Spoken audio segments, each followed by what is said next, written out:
Today we're going to divide the live section into 3 sections. In this week, there's a lot of news about the occupation list, about the updates of onshore applicant policies, and of course the guidelines for ACT offshore policy. First thing to start with, the occupation list, as usual. Now, we all know the occupation list in ACT gets reviewed every 4 months. So now we have the versions of January 1. There's a few occupation gets removed, and a bit of more occupation have the chance to be added to the occupation list. First of all, talking about those gets removed. Architectural groups, so all the occupation related to architects gets removed this time. The most 2 common ones will be the architecture and architectural drug person. I started to get a bit of inquiries even in these 2 days asking what's the reason architecture gets removed again. We all know the occupation list before this one, architecture was not on the list, and then architecture gets adding back to the list, and this time gets removed again. So they was asking, based on the common sense and based on the experience, they thought, talking about the potential applicants, they thought architecture-related occupation should be very stable on ACT list. We can see all the constructions going. The real estate industry is actually booming in ACT. But what the government looking at is the actual employment data from the labor market. Architecture-related occupation was not strongly supported by employment factors, not as strong as occupations such as civil engineering or quantity surveyor, which we normally consider as also highly relevant to construction industry. So that they based on facts, they based on the employment data to make the decision. But as I'm saying, when last time architect was not on the list, I was telling those potential applicants, if you have enough time, if you have enough visa time, you can always have the hope that the architecture might be again back to this next review, which will be scheduled in April, as we think architecture-related occupation still in need in ACT, but maybe at this season or in the past season, there was not enough data to support the fact. So, if you have enough visa time, then ACT, you don't have to rush to leave ACT, going for another place, looking for other opportunities. Probably one of the suggestions will be remaining in ACT, doing what you're doing now, getting more points, working in the job you're having now, particularly if you have relevant employment in ACT. One of the smart way is probably to stay for another 4 months to see if occupation gets added back again. So this is pretty much the biggest occupation, biggest attention caught by the architecture-related occupation gets removed. Talking about those occupations getting added back again to the occupation list, there will be teachers. We're starting to see teachers. We've been waiting for teachers for a long time. Now we're seeing primary school teachers and secondary school teachers finally come back on the list after a few months. So now it's definitely good news for those teachers.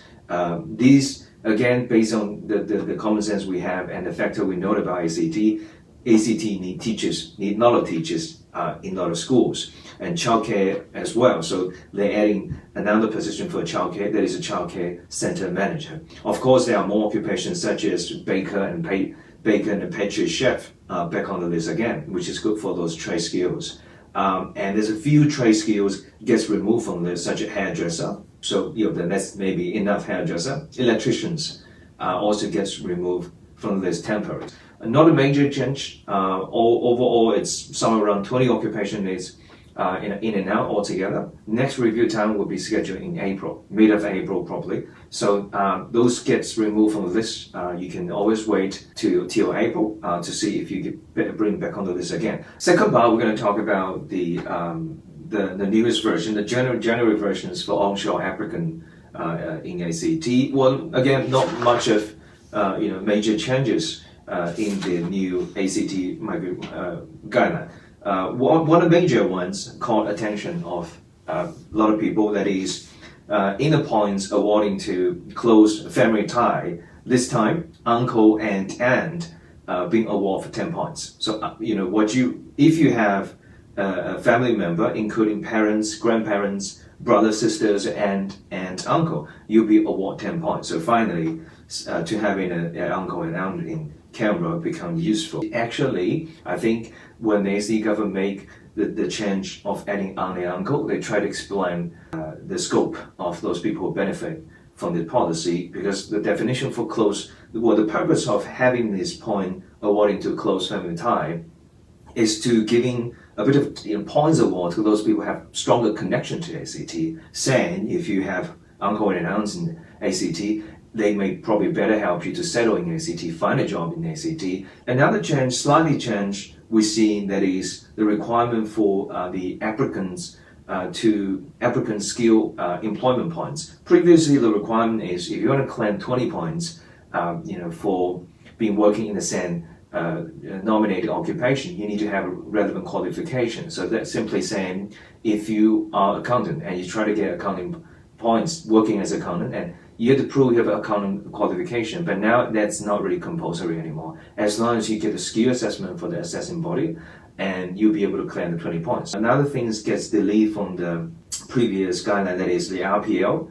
Previous version, RPL was not recognized as a proper certificate, but this time, ACT government removed the RPL requirement. I think one of the reasons is RPL is actually one of the pathways or one of the certificates recognized by Department of Home Affairs. I know RPL is not proper education pathway, and to be frank, RPL could be dodgy sometimes, but it's recognized by department. So probably based on that consideration, ACT government removed the limitations of somebody having RPO certificates. So that's also benefits some people who holding RPO certificates, and at the meantime having their skill assessment. The biggest news this time is about the offshore ones. So ACT finally opened the gate for offshore applicants after nearly 2 years of closing to offshore applicants, of course, due to COVID-19. But before we get into the detailed requirements of eligibility, before we go to the summarize of the metrics points, designing for offshore applicants, we'd like to talk about the general ideas. That's my understanding. The general ideas why the government opening the program now, January this year, and to the offshore applicants. At the meantime, if we see the rest of state governments, most of states still remain closed to offshore applicants, but ACT willing to open the pathway for offshore. And we have to take one background into consideration. ACT do not have much of places, nomination places, either 49190 left in this financial year, and they're still willing to open the gates, the pathway to offshore. I think it's more like the ACT government is showing a kind gesture to offshore applicant, that is, we welcome you to apply. Even the requirement for this financial year, it's a bit challenging, either for 49190, but we're telling you, we're starting to open the migration programs to offshores, and this policy and this offshore pathway will remain till till next financial year and probably a longer time. The eligibility of 491 first. So the 491 this financial year for offshore, there's a few requirements, but I think that one of the major requirements is 3 years working experience. When it comes to 3-year working experience, this is how it says: you need to have at least 3 years full-time postgraduate working experience in your nominated occupation, and the working experience must be assessed by relevant body if the point advice is provided by the assessing body, which most of assessing body actually providing point advice. Take VETASES, for example. A lot of offshore applicants will get their skill assessment done by VETASES. So it's not just you having 3 years working experience. You need to have 3 years working experience recognized by VETASES. That will means you probably need to have 6 years working, 6+ years working experience to be able to get more than 3 years working experience recognized if your qualification is not relevant. That simply means those new graduates, either from Australia or from your home country, you'll not be able to get 3 years working experience. You probably get 1 year or 2. Then we will be targeting those people who actually graduate for a few years. So age somewhere around probably 30. Most of the country, people graduate from university at the age of 22 or 23. Then plus 5 years, 6 years, 7 years working experience, you'll be looking for people somewhere around 30, which actually are the group of the major, we call offshore applicants, people's age, 30, around 30. They become stable, have a job, and they start to think about moving to a different country for different lifestyle. For this part, there was a very similar policy called ACT, job research or job marketing research back in 2-3 years ago. Back in that time, ACT government is asking you to try to get saying 5 job advertisements in your relevant field in the past 60 days from those major recruitment websites such as Seek, Indeed, and you have to summarize, try to explaining you will be the potential applicant candidates for that position. There was a requirement 2 or 3 years ago, but now this time there was no such a the requirement, simply saying you don't have to do the job searching on the website, but a more general explanation will be required. I will still encourage people to do the similar job title search, job search on the website, because that's probably the easiest way to reflecting your job future and employment abilities in Canberra to prove there are a lot of needs for your occupation, your job.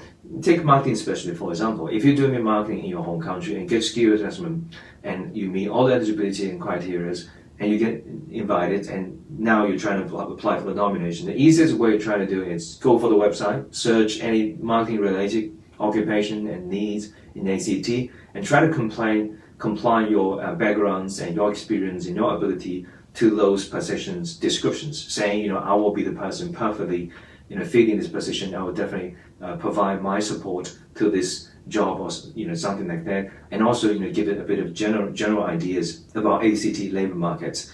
Currently, ACT government has not setting a standard. Well, there's no such a standard saying this employment ability is good enough.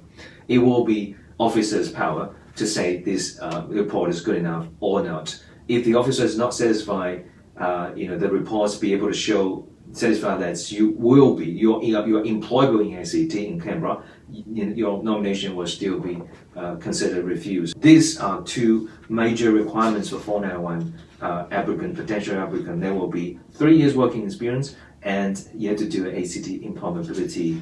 Comparing to that, we talk about 190 eligibility. All we had to talk about just one requirement. This financial year, if you want to try to apply for ACT Offshore for 180, you need to secure an ACT job offer.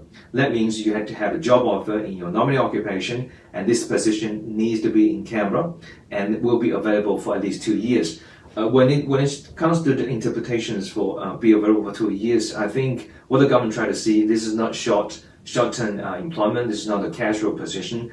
This should be a long-term position, probably a permanent position, or probably the contract at least lasts for 2 years. And when it comes to the requirements of the employer, that means what kind of company will be able to issue the requirement, the job offer for you. The requirement will be, it should be a medium to large Australian enterprise who has more than 50 employees in Canberra. Second, of course, the company had to demonstrate they have a genuine needs to employ overseas skilled workers. This is a mandatory condition. This is a mandatory precondition for you to apply for 190 offshore. Summarized here now between 491 and 190 eligibility.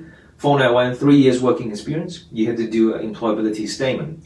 490, the biggest challenge will be to secure a job from an ACT employer, and we're talking about a good employer, a medium, large company to offer you a more than 2-year contract. So this is going to be very challenging. Thank you for your time listening to my explanation about the new policy this afternoon.